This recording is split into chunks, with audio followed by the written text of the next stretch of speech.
ബിസ്മില്ലാഹിർറഹ്മാനിർറഹീം. അസ്സലാത്തു വസ്സലാമു അലൈക യാ സയ്യിദി യാ റസൂലല്ലാഹ്.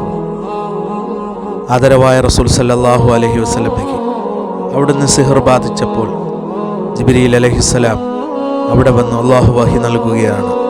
സൂറത്തുൽ ഫലക്, സൂറത്തുൻ നാസ് ഇത് ഓതിക്കൊടുത്ത് ഹബീബായ തങ്ങളുടെ ആ മാരളത്തിൽ നിന്നും അവിടുന്ന് മുക്തി നേടുന്നതാണെന്ന് ഹബീബായ തങ്ങൾ നമ്മെ പഠിപ്പിച്ചിരിക്കുന്നു. അതേ കണക്ക് തന്നെ ആയത്തിൽ കുർസി ഓതി മന്ത്രിച്ചാൽ പിശാചിൻ്റെ എല്ലാ ഉപദ്രവങ്ങളിൽ തൊട്ടും അള്ളാഹു കാവൽ നൽകുന്നതാണ്.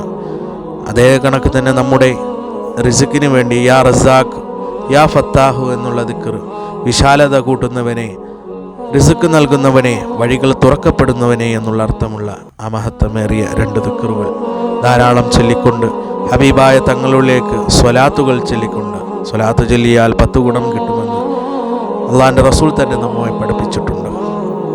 പിന്നെ തൗബ, അസ്തഗ്ഫിറുല്ലാഹുൽ അലീം എന്ന് ധാരാളം പ്രാവശ്യം ചൊല്ലിക്കൊണ്ട് നാം അള്ളാഹുവിലേക്ക് ഖേദിച്ചുകൊണ്ട് സുജൂദിൽ കിടന്ന് പൊട്ടിക്കരഞ്ഞുകൊണ്ട് നമ്മുടെ റിസ്ക്കിന് വേണ്ടിയും ഒക്കെ ദുആ ചെയ്യുക. അള്ളാഹു നമ്മുടെ ഉദ്ദേശങ്ങൾ എല്ലാം സ്വീകരിക്കുമാറാകട്ടെ.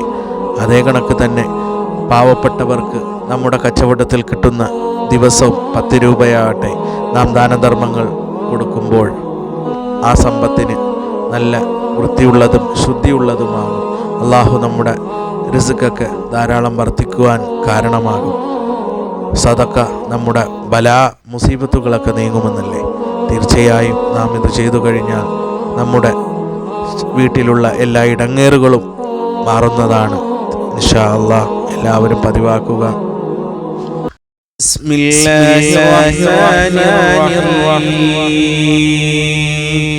قل أعوذ برب الفلق من شر ما خلق ومن شر غاسق إذا وقب ومن شر النفاثات في العقد ومن شر حاسد إذا حسد.